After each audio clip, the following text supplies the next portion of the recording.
Halo teman-teman, Hai. teman-teman Human Reshuffle. Jumpa lagi loh ini. Jumpa lagi. Akhirnya terpikirkan ingin membuat karena sudah ada mendengar dentuman ya.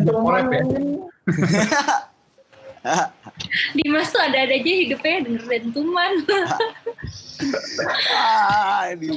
Tapi kebetulan gue kira itu gue doang, ternyata warga netizen juga pada merasakan. Oke, untuk episode kali ini kita akan membahas hal yang penting ya. Sudah lama kita tidak membicarakan hal yang penting. Apa tuh? Kita akan membahas apa yang paling penting buat lu? Mantap. Wanita. Amal ibadah. Jordan. Iya, jangan. Ya ada iklan. Ada iklan. Anaknya di masjid tuh. Anaknya. Ya, jadi kita akan membahas seputar interview nih, kira-kira dari apa pre-interview, present, sama past interview nih, kira-kira dari pengalaman dulu aja, tapi kita juga bisa menyarankan apa aja sih yang sebaiknya harus kita lakukan dan jangan dilakukan. Mungkin endorse-nya ya. Yes, betul, do's and don'ts-nya. Kita sudah ada beberapa ini sih rundown ya. Mungkin yang pertama kita akan ngebahas untuk tips wawancara dulu nih. Nah, ini kan di sini sudah banyak para senior nih. Kebetulan ada Mas Hendra dari Alba dan juga Abang Wildan. Mungkin satu-satu dulu. Tumben Wildan gak kayak di warnet. Iya. Udah mandi dan. Cuci muka gua. Mungkin sekalian ngasih tips tapi juga sembari menceritakan pengalaman kali ya. Oke. Siapa dulu sok atuh? Apa yang harus dipersiapkan dulu kali ya? Iya, mau interview. Kita sebagai yang diwawancara kan, yang mau wawancara kan? Yang mau wawancara. Oke, Om Pimpa nih, serius. Om Pimpa. Om Pimpa ya. Ini kelihatan nih. Cepet. Pimpa alay. Jadi kenapa? Kok lama sih pakai delay? Kalau nggak lu gue di. Bang Dery, sombong banget dah Bang Dery ngeliatin cincin kawin aja. Gue juga bisa ambil dulu. Nolak diri. Jepang atau lama nih? Urut abjad aja, urut abjad, urut ide. Diri. Lama lah, sweet dulu apa dulu gak jadi. Oke, Gali, sok atuh. Oke. Itu di Alba. Tips wawancara, gak satu orang satu aja kali ya, biar gak kepanjangan. Iyalah. Biar gak susah kerjaan gue. Ala Alba. Tipsnya menurut gue yang pertama adalah pastikan kalian udah baca job desk-nya apa.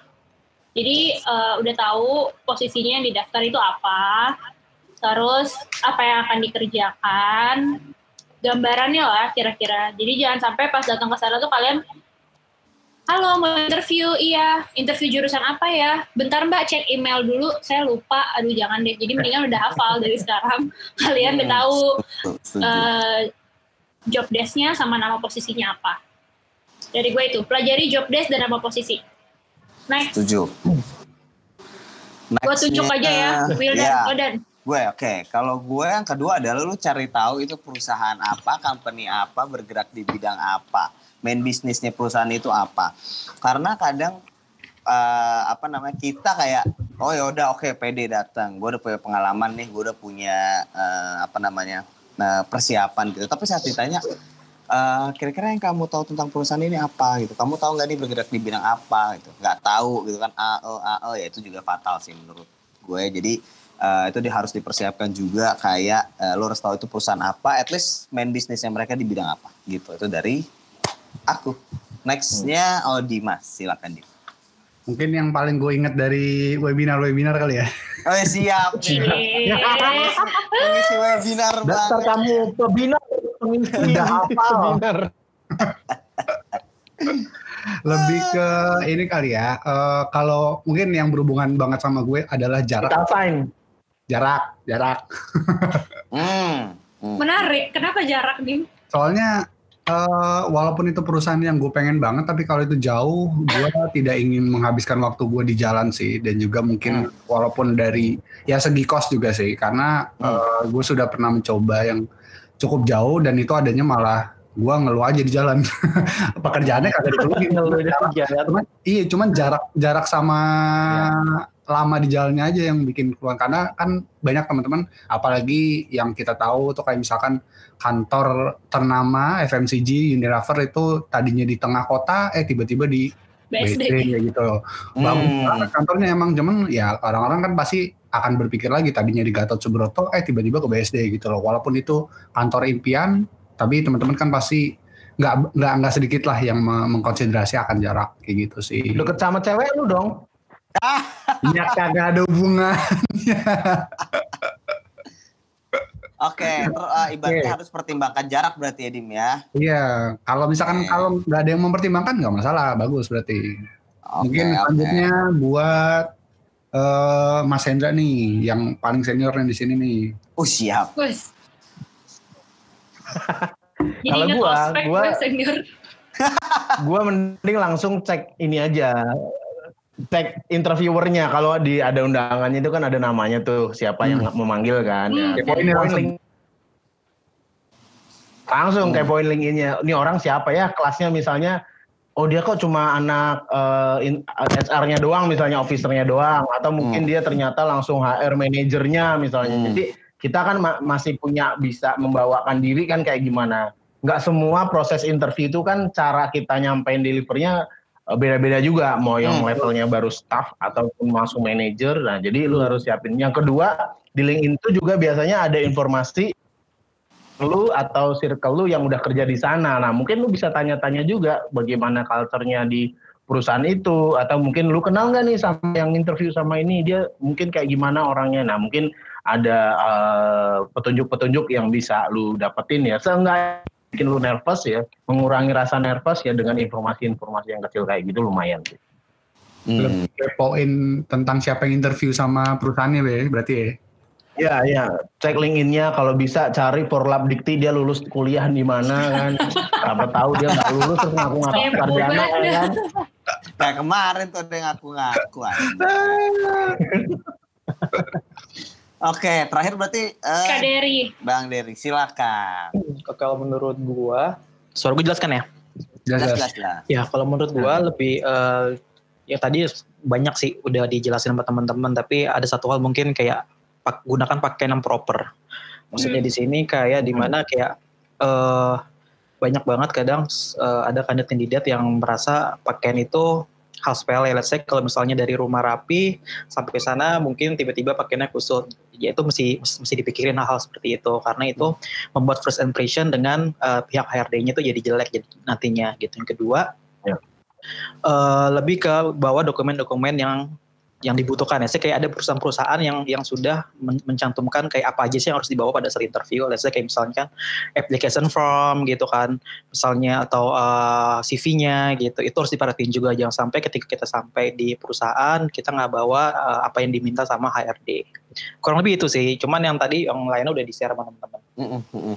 Terus gue ingat sesuatu juga tuh. Mau tanya dong Kak Dery. Apa? Kan sekarang perusahaan ada yang big corporate atau well established company kan sudah banyak yang mengikuti budaya-budaya startup ya. Itu apakah memang harus rapi, formal banget, kayak kemeja dimasukin, terus celana bahan panjang, pantofel, atau nggak apa-apa, rada santai tapi memang masih berkeras, asal jangan polo shirt kayak gitu, apa gimana nih? Itu sesuai kayak kita, makanya tadi Ading share, kita butuh untuk mempelajari culture si perusahaan tersebut. Misalnya kayak daily activity mereka tuh biasanya mereka pakai dress code-nya seperti apa sih. Misalnya kalau misalnya kayak corporate yang udah 50 tahun otomatis biasanya mereka lebih prefer orang yang kandidat tuh pakai pakaian formal. Biasanya ya formal meja, habis itu celananya bahan, topinya pantofel gitu. Ya beda lagi sama perusahaan yang di teknologi company atau startup yang dimana lebih casual, misalnya kayak atasannya kemeja, bawaannya boleh pakai jeans, boleh pakai sneakers gitu-gitu sih. Jadi kita perlu mempelajari juga tentang perusahaan yang tadi udah di-share juga gitu. Culture seperti apa, dress code sehari-harinya mereka seperti apa gitu. Tapi wajar nggak sih kalau misalkan even datang ke perusahaan startup gitu, pakaiannya tetap rapi. Kenapa? Karena ya kita ingin menghormati dan memang sebetulnya etikanya. Tapi apakah itu menjadi salah satu pikir kayak nih kandidat kaku, pakaiannya rapi banget atau segala macam gitu apa gimana? Enggak juga sih. Sebenarnya kan emang standar dari interview itu kan pakaiannya harus rapi ya. Cuman emang karena kita udah modern kayak banyak perusahaan-perusahaan startup, isinya anak-anak muda semua, which is itu culture-nya juga beda gitu dengan perusahaan-perusahaan dulu. Tapi kalau menurut gue kalau ada yang datang gitu ya interviewnya ke startup gitu tapi pakai dress code-nya rapi banget gitu ya nggak apa-apa daripada sebaliknya gitu yang dikhawatirkan yang sebaliknya gitu kan. Benar, entah itu bajunya kusut, entah itu bau keringat gitu-gitu itu udah harus dipersiapkan sih. Tapi kalau masalah baju ya beberapa company itu mereka udah tulis kadang-kadang pakaian casual, kayak smart casual istilahnya kalau startup. Tapi kalau gue pribadi sih gue waktu pertama kali interview di tempat sekarang startup ini, gue pakai baju rapi banget kayak mau ke kantor. Iya karena menurut gue better kayak gitu. Mendingan lu prepare aja. Ya, betul. Nanti masalah ternyata lu di sana yang lain pada santai pakai jeans, ya tetap aja lu tamu gitu. Kan belum bagian dari company tersebut kan, jadi masih tamu. Jadi ya better sih mungkin ya serapi mungkin gitu. Dan kalau gue sih tidak pernah rapi banget nih orang nggak akan fit. Nah gue sih kan nggak boleh judge book by its cover. Namanya juga lagi mau interview, jadi wajar kalau mereka pakai baju rapi. Better rapi aja sih, serapi mungkin. Dan kalau cewek senyaman mungkin, rok jangan kependekan kayak gitu-gitu sih. Karena iya betul sih penting. Gak nyaman nggak sih kalau misalkan ke baju jangan terlalu ketat. Terus kalau misalkan pakai baju nyamannya bagi siapa dulu nih? Bagi yang interview lah. Oh iya. Bagi konsen ya. Bagi kedua belah pihak. Terus kalau misalkan cowok juga, misalkan kalau pakai kemeja, pakailah kaos dalam. Menurut gue itu kecil tapi penting ya. Pakailah ya. Menurut gue itu kecil tapi penting gitu. Jadi ya make sure untuk hal-hal kayak gitu sih. Terus kadang gue juga pernah tahu kayak nge-interview orang kayak entah ya dia emang tampilannya kayak gitu atau gimana, kayak muka tuh masih kayak muka baru bangun tidur gitu, rambutnya berantakan. Itu tuh penting banget sih, asli loh. Itu grooming itu penting. Grooming itu penting, kayak pas dia datang gue kayak ini orang baru bangun apa gimana gitu loh. Anjir sumpah itu epic banget sih. Jadi teman-teman kalau yang mau interview tuh bener-bener persiapin deh, prepare banget dari dari pakaian, terus dari misalnya rambut kalau gondrong ya dirapihin dulu, pakai pomade kayak misalnya atau gimana gitu. Nanti kalau udah masuk ke perusahaan ya terserah lah teman-teman mau kayak gimana. Yang penting ikutin aturan perusahaan itu gitu kan. Tapi saat interview jangan apa itu. Apa gimana Dim? Lanjutin dulu aja. Dan. Oh ya. Jadi intinya tuh kalau misalnya gue udah berhenti sih Dimas benar-benar. Jadi itu intinya sama apa ya? Yang penting adalah tepat waktu sih. Itu itu gue mau ngomong itu dari tadi. Iya.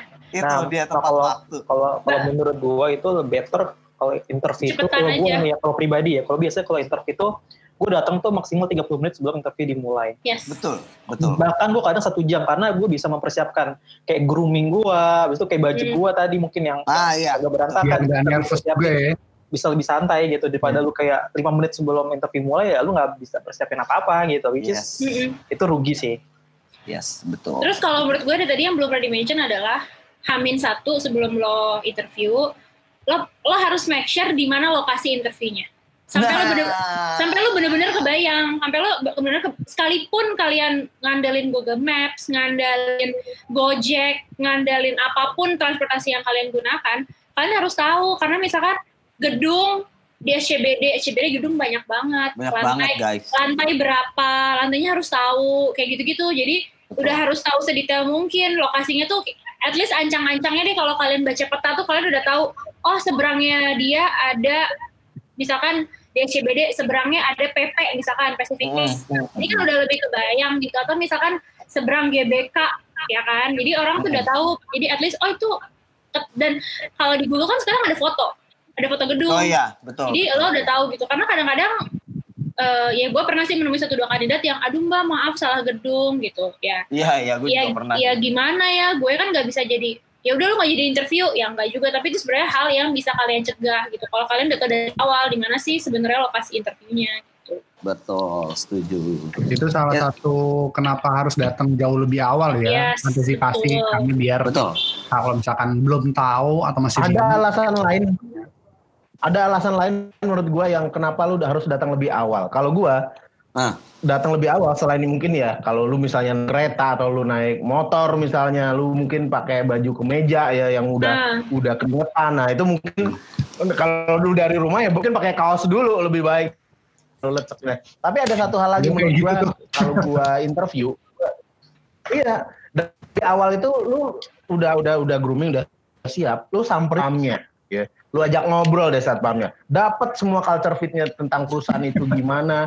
oh iya Sampai juga jelek-jeleknya sih. nih karyawan ini sering resign apa enggak tahu satpam itu. Jadi nggak bohong nih ya. Gue selalu kalau datang duluan itu gue tanyain satpamnya dan satpam itu bisa cerita banyak hal yang nggak HRD sekalipun dia nggak tahu. Iya juga sih, bener juga. Coba tuh. deh. Bener juga tuh. Mencari orang yang informasi tahu. ya.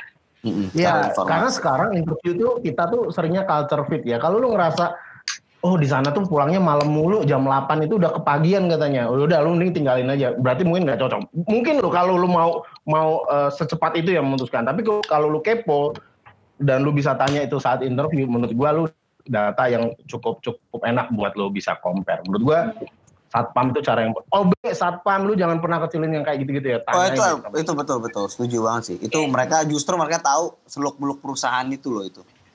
Benar. Nah, kan tadi tuh hal sebelumnya. Nah, kalau during the interview, apa yang harus dilakukan sih? Karena biasanya yang troubles orang-orang, yang masalah besar orang-orang itu adalah ketika interviewnya. Kebanyakan yang gue temui adalah mereka kayak grogi ya, kayak jadi tuh ngomong tuh nggak lancar. Gue pernah satu, ini kejadian lucu sih sebenarnya. Waktu gue interview di kantor lama kan, jadi tuh dari dia masuk kelihatan gugup banget gitu kan. Nah terus kebetulan salah satu requirement posisi yang gue interview itu adalah at least dia bisa bahasa Inggris gitu kan ya, walaupun nggak lancar banget tapi ya lu ngerti deh gitu dulu ngomong apa pakai bahasa Inggris gitu kan, gak usah yang fluent banget. Udah dong awalnya perkenalan pakai bahasa Indonesia, terus akhirnya gue tanya kamu bisa bahasa Inggris, gue bilang gitu kan. Bisa pak, kata cewek nih, bisa pak. Oh oke. Kalau gitu tolong kenalin diri kamu aja pakai bahasa Inggris gitu. Gue cuma mau lihat itu aja gitu loh, sesimpel itu gitu kan. Dia kenalin nih, halo good morning kata dia. Kan harusnya kayak hello good morning Mr. Wildan gitu ya atau apa. Dia halo good morning terus diem, mungkin dia gugup terus bingung harus manggil gue apa gitu kan. Ngeblank manggil gue apa, terus dia manggil gue good morning father, anjing father. Bapak, bisa. Dalam hati gue kapan beranak, ya Allah. Maksudnya mau bapak tuh mister gitu, jadi father loh. Father aja, itu gue demi Allah. Sepanjang interview gue nahan ketawa nutupin muka gue pakai CV, ya Allah. Itu gue gak enak banget, itu sih. Itu jadi apa ya saran gue, jadi kayak teman-teman tuh serileks mungkin aja HRD atau interviewer tuh nggak galak gitu loh, kayak mereka cuma mau tahu latar belakang teman-teman gitu, jadi make it enjoy aja gitu, make it relax gitu sih kalau dari gue, itu yang paling penting. Jadi kalau udah relax udah nyaman, lalu cerita apa aja sih lancar sih gitu dari gue. Iya, kalau dari gue kan tadi nyambung tadi ya, nervous. Kalau nervous, mendingan lo bilang kalau lo nervous. Kalau gue sih menghargai kalau kandidatnya ngomong nervous. Iya. Maaf ya Mbak, saya Aku nervous. Iya. Jadi atau kitanya pun ngerti gitu ya Gal. Iya, atau kadang-kadang gue sendiri suka psycho gitu. Kamu nervous ya? Gue suka gitu. Kamu nervous ya? Gak apa-apa. Psycho. Ya maaf bawaan gitu kan. Ada psiko orang. Gue suka kamu nervous ya? Terus dia bilang iya Mbak. Nah biasanya kalau gue sih karena memang SOP-nya harus nyediain minum ya, minum dulu aja. Terus ketika gue tahu interviewee gue nervous, gue akan mengalihkan dulu pembicaraan kemana, biar dia nyaman. Biar santai gitu ya. Iya, biar dia nyaman. Kenapa? Karena kalau menurut gue ketika proses pencarian kerja, itu tuh yang penting itu bukan cuma buat pencari kerja, tapi buat kita juga. Karena kita kan perusahaan juga harus fulfill employee kan, kebutuhan manpower supaya bisa berjalan dengan seimbang gitu. Jadi kalau misalkan gue nggak bisa menggali sedalam-dalamnya tentang orang yang mau gue interview yang di depan gue gitu kan, gue juga yang rugi gitu. Jadi ya Kalau gue sih menghargai banget ketika orang tersebut bilang maaf ya kak nervous, atau yang kedua ketika gak paham sama apa yang gue sampaikan, nanya aja gitu, maaf mbak boleh nggak diulang pertanyaannya. Itu biasanya walaupun gue kadang-kadang kesel ya, kalau sekali gitu gue kadang-kadang oke, gue ulang. Tapi kalau udah 3 kali minta ulang sih, gue biasanya, iya jadi, gue naik nafas dulu depan tadi. Jadi baru gue ulang. Tapi menurut gue sih komunikasi penting. Jadi kalau lo nervous, lo bilang. Bahkan kalau lo nggak tahu jawabannya, lo bilang. Saya nggak tahu mbak. Gitu sih. Jangan jadi so tahu gitu ya.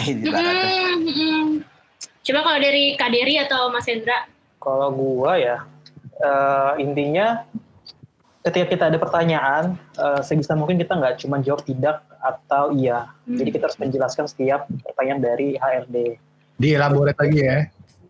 Ya, jadi kadang emang HRD ada yang menanyakan pertanyaan tuh yang cuma kayaknya tuh jawabannya cuma iya atau tidak doang, tapi kita harus bisa menjelaskan kenapa kita jawab iya atau kenapa kita jawab enggak gitu. Jadi intinya ya kita harus menjelaskan gitu. Jangan cuma menjawab iya atau tidak doang, itu biasanya ya poinnya nggak dapat gitu. HRD nggak bisa gali dari situ gitu. Ini itu sih biasanya kalau di dalam interview. Oke, setuju. Mas Hendra mungkin Mas. Kalau gua nih beberapa kali banyak yang tanya.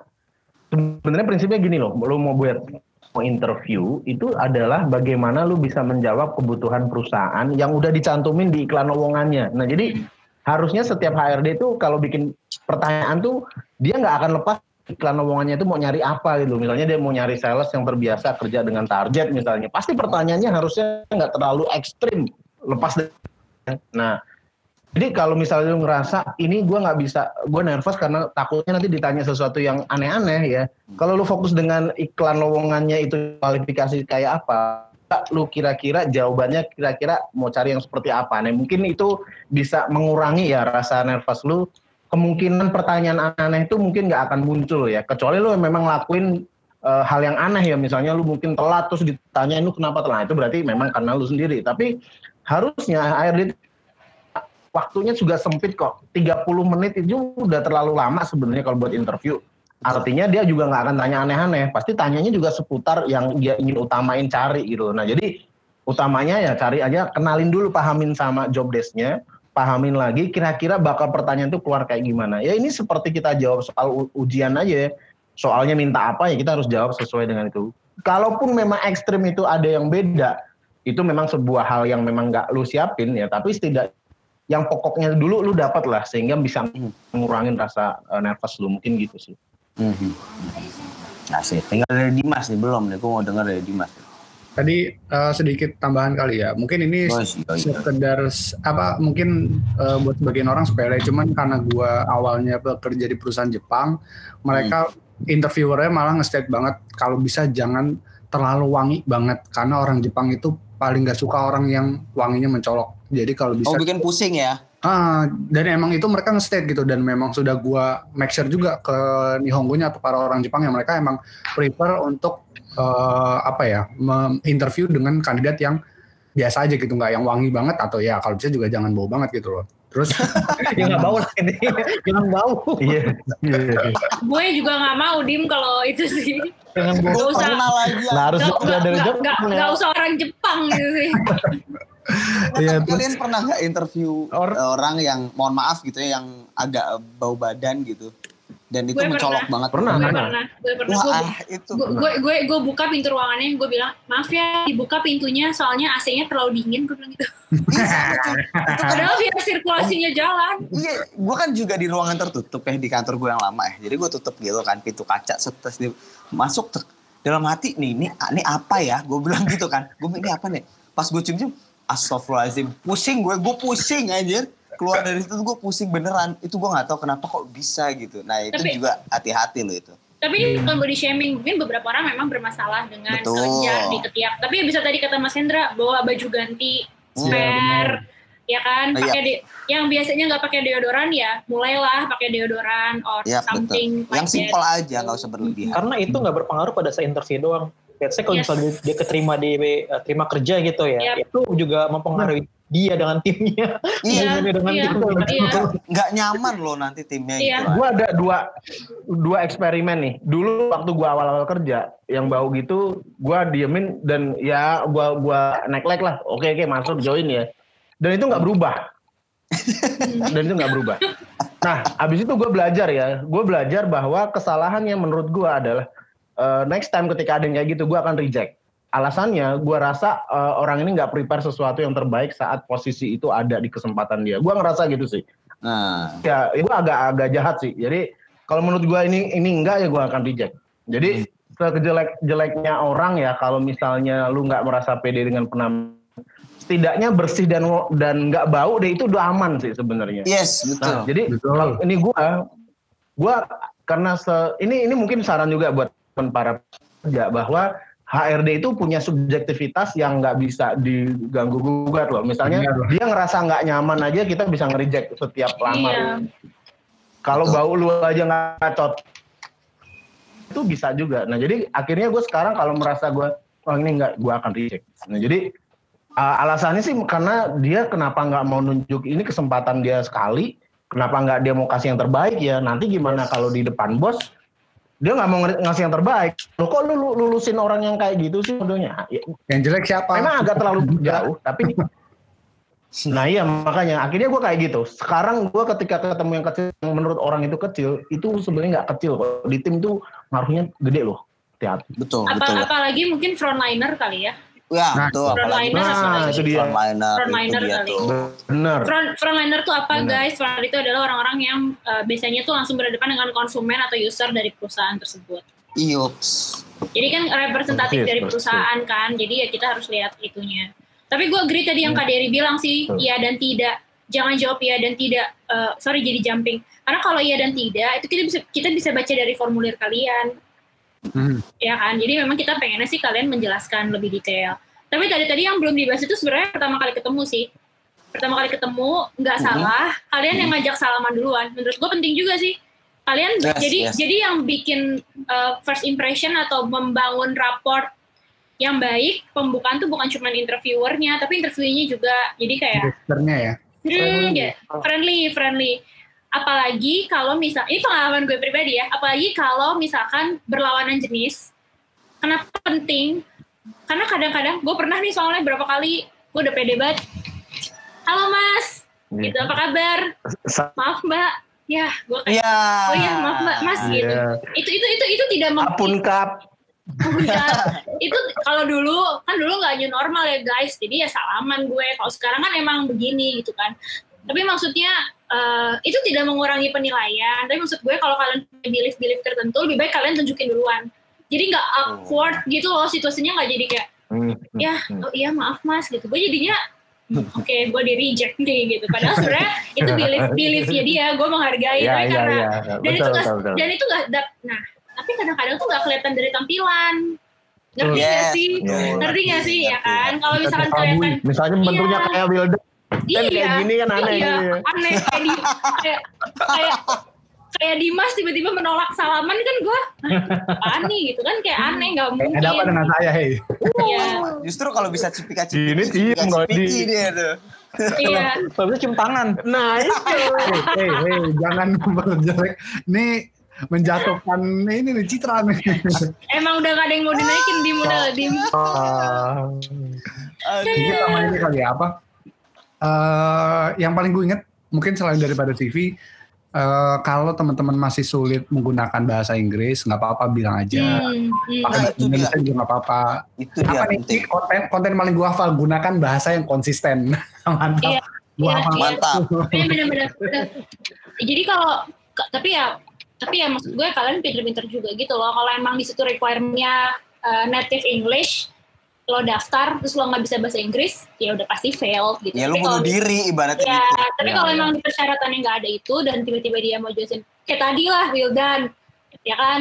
Please introduce yourself in English. Iya, terus bilang father gitu. Iya, good morning father, anjay father. Jadi iya, mungkin dia nervous, tapi mending kalau lo di kondisi kayak gitu, lo bilang, sorry saya nervous, boleh pakai bahasa, boleh saya ulangi mas, misalkan lo mau coba lagi, atau udah lu coba masih failed, maaf ya mas, pakai bahasa Indonesia aja, disampaikan aja sih. Itu masih menjadi poin konsiderasi lah ya. Betul. Nah terus itu tadi udah awal, terus present interview. Sekarang kalau udah interview, apa yang harus dilakukan nih? Kadang kan kita udah selesai interview, kita berharap gitu kan ya, apa segala macam. Kalau dari gue sih prinsip gue ya, kalau gue interview gitu di beberapa tempat atau gimana, kayak datang dan lupakan sih kalau gue.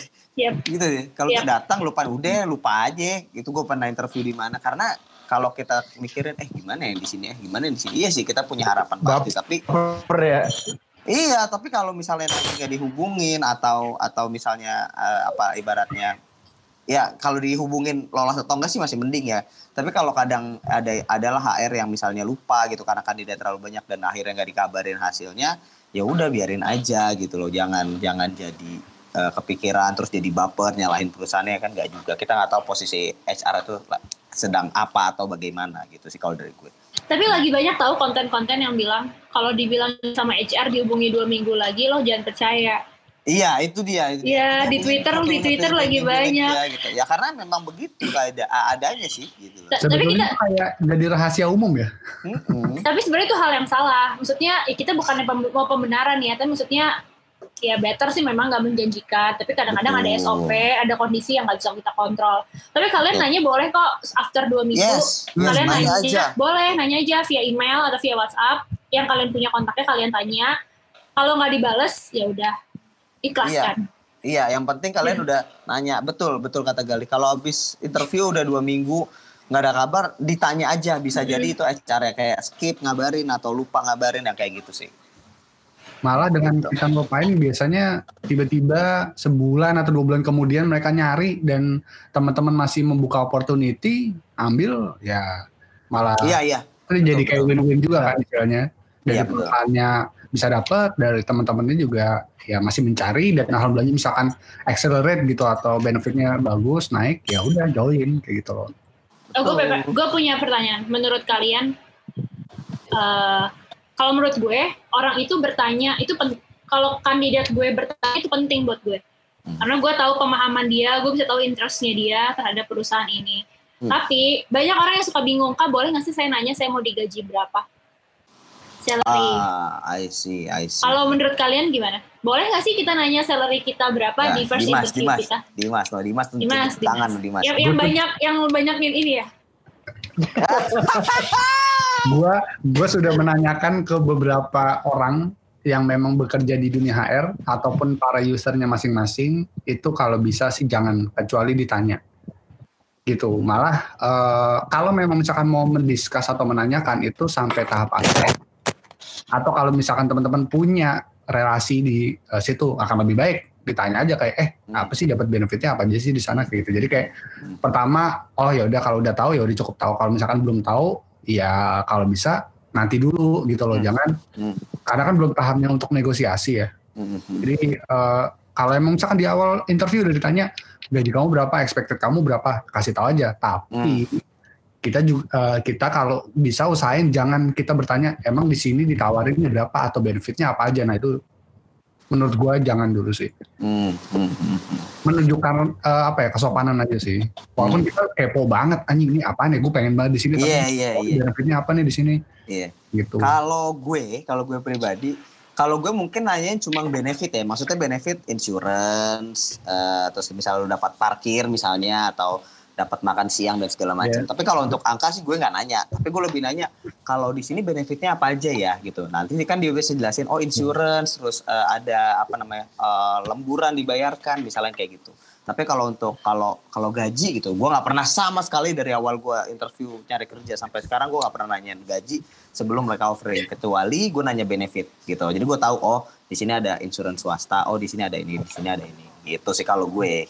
Itu biasanya buat naker ya, buat jadinya kita expect-nya berapa.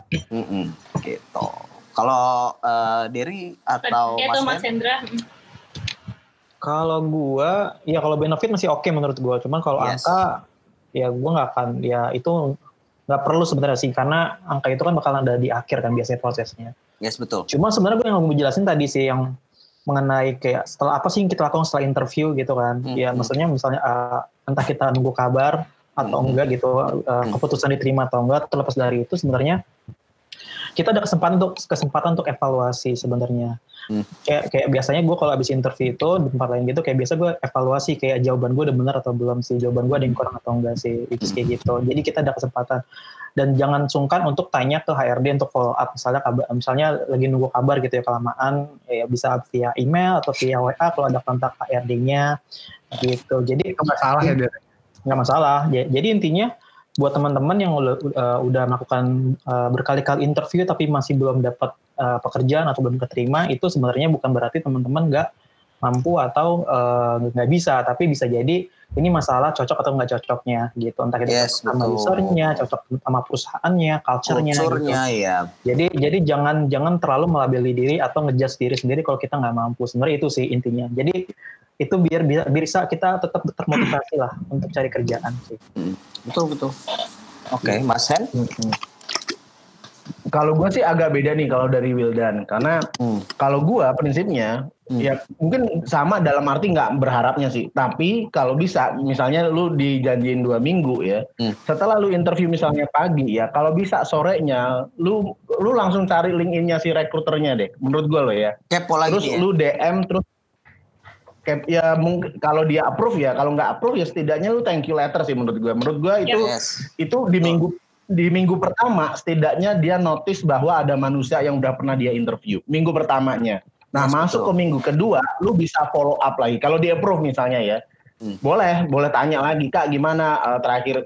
Harusnya di history chatnya ada sih. Oh ini minggu kemarin yang udah mau kenalan sama gua nih. Nah jadi maksud gua tetap nggak usah terlalu baper banget lu ngarep-ngarepan. Tapi ya mindset gua, setidaknya kalau gue interview di satu tempat minimal dapat 1 tambahan teman buat LinkedIn. Nah 1 teman orang itu orang rekruter itu kan udah circle-nya lumayan. Nah, jadi nggak usah rugi ya kalau lu ngerasa interview lu reject ya, nggak dapat perusahaannya, minimal lu dapat circle si rekruternya lumayan. Kenalan ya, networking.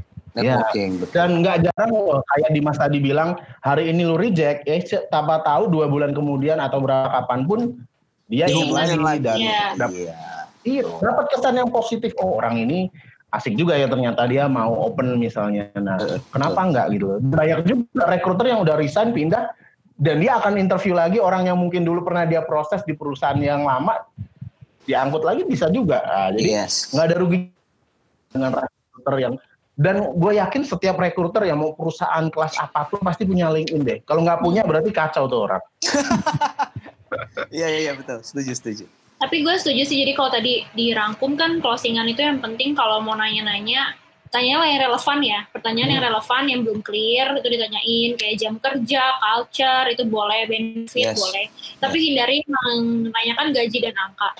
Satu, kalian gak akan dapet jawabannya, gue jamin. Jadi gak usah ditanyain. Iya 100% gak bakal dapet jawabannya.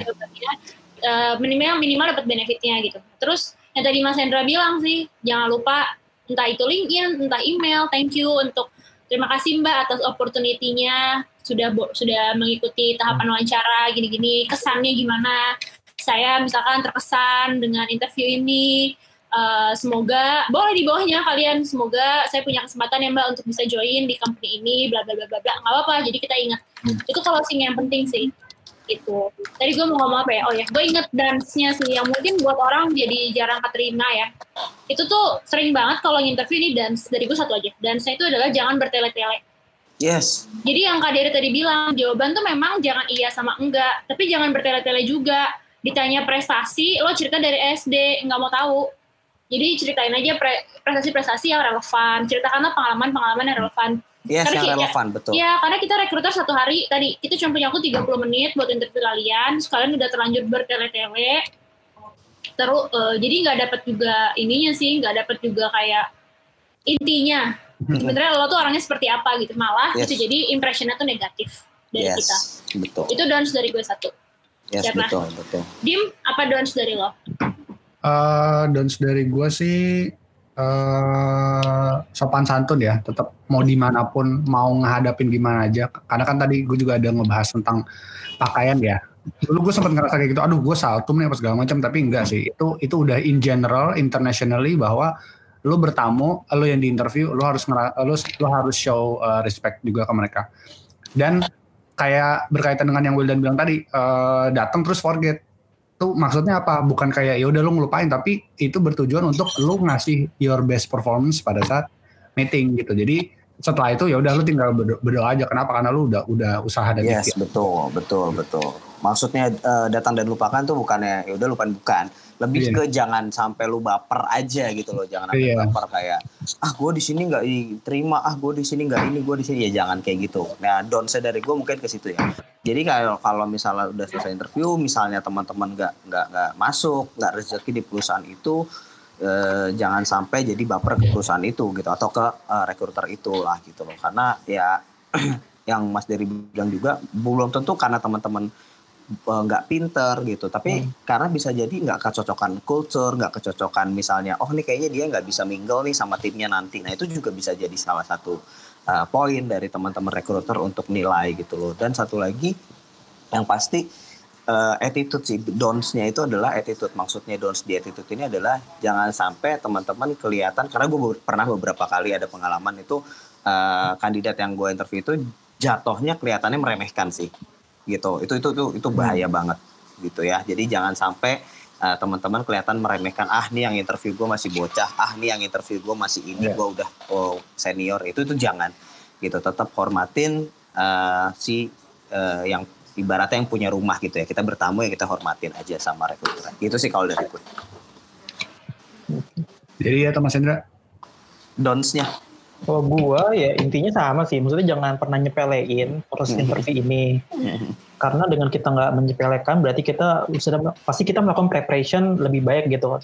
Karena kalau kita menyepelein pasti jatuhnya malah bakalan jadi nilai minus untuk diri kita sendiri sih, intinya gitu. Sama jangan pernah sombong itu kayak mentang-mentang udah pengalaman udah banyak, habis itu kayak seenaknya datang interview, habis itu kayak nyepelin job desk-nya, nyepelin posisinya. Nah, itu bisa jadi kita nilai jadi minus lah buat diri kita sendiri. Malah itu jadi rekruter jadi ngerasa ini nggak culture fit justru gitu. Walaupun mesti cocok apa gitu, skill-nya cocok nih, pengalamannya oke banget nih, orangnya pinter nih, tapi ternyata nggak culture fit, ya sama juga bohong gitu. Karena yang kita cari kan culture fit juga. Yes. Kalau gua sejelek-jeleknya perusahaan lu yang lama atau segalak-galaknya bos lu yang lama ya, jangan pernah jelekin mereka sih. Saran gua jangan. Sejelek-jeleknya ya, sebrengsek apapun ya. Ketika lu ngomongin itu, lu sama aja kayak ngomongin sesuatu yang ngeluh ya, dan lu datang ke tempat orang yang lagi udah pasti lu orang yang toksik, udah pasti. Sejelek-jeleknya orang itu lo katakanlah, lu mungkin merasa korban ya, tapi lu menceritakan itu dengan emosi lagi, udah lebih lagi ya. Jadi jangan pernah baper ya, meskipun lu punya pengalaman yang buruk ya, lu harus kemas itu sebagai satu pengalaman yang memang itu menjadi ya nilai moralnya bisa lu ambil ya, dan lu bisa ceritakan ya, tanpa harus menjelekkan orang. Gua yakin lu bisa untuk mengatasinya. Jadi jangan pernah kelihatan bahwa lu punya bad behavior ya, dengan lu udah bagus, penampilan lu bagus, tapi lu cuma jadi tukang gosip di belakang rekruter lu, sama aja lu juga membuang kesempatan sih. Jadi positif aja, pikir sesuatu yang memang lu bisa lakuin ya. Lu bisa ambil kok persepsi yang lain dari hal yang negatif yang pernah lu alamin sih. Ya jadi mungkin lu punya bos yang dulu suka ngata-ngatain lu, mungkin ngata-ngatain dengan nama hewan dan seterusnya. Ya bilang aja saya orang yang terbiasa bekerja dengan berbagai macam karakter orang. Itu menurut gua udah cukup positif sih. Jadi dan HRD itu sorry banget ya, nggak jarang ya, bahkan gua orang yang sangat iseng buat bongkar sampai dia keceplosan ngomong misalnya. Ini maksudnya gimana nih? Nah, jadi jangan terpancing juga ya, karena memang kita butuh sesuatu yang real, aktivitasnya kayak gimana. Tapi itu di situ memang pertaruhan lu di situ ya. Jadi mau lu kerjanya kayak gimana, jangan pernah jelekin perusahaan lu. Itu aja. Yes, setuju. Betul. Oke, itu thank you banget teman-teman semua di sini, dan teman-teman yang sudah melihat dan mendengarkan. Jangan lupa ya, subscribe, like, dan juga share. Cakep. Review CV, jangan lupa review CV. Benar. Kalau memang misalkan teman-teman ada yang mau mencoba di review CV-nya, ingat kita nggak ngata-ngatain, kita nggak review ya. Gue ada satu usul nih, maksud gue gini ya, karena kasih saran itu kan kadang kita pinginnya tetap applicable. Nah, jadi saran gue, menurut gue, kalau teman-teman ada perusahaan yang teman-teman lagi incer satu posisi, screenshot aja nama posisi atau iklan lowongannya, lampirin juga sama CV lu. Jadi maksudnya kita kasih masukan, lu bisa ngatin persoalan atau di iklan lowongannya kayak gimana, mungkin supaya lebih aja. Tapi mungkin nama ininya ntar kita samarin kali ya Mas Hen. Iya. Nama harus. Nah, confidentiality-nya terjamin. Kalau ada yang terjamin, guys. Kalau ada lowongan kerjanya akan lebih tepat ininya, revisi evaluasinya lebih tepat. Iya, betul. Advice kita biar nggak ngaco-ngaco. Iya, betul. Oke. Thank you banget teman-teman. Semoga kita bisa bertemu lagi dan membahas hal-hal yang bermanfaat bagi teman-teman. Saya Dimas di sini dan bersama Dade Alba dari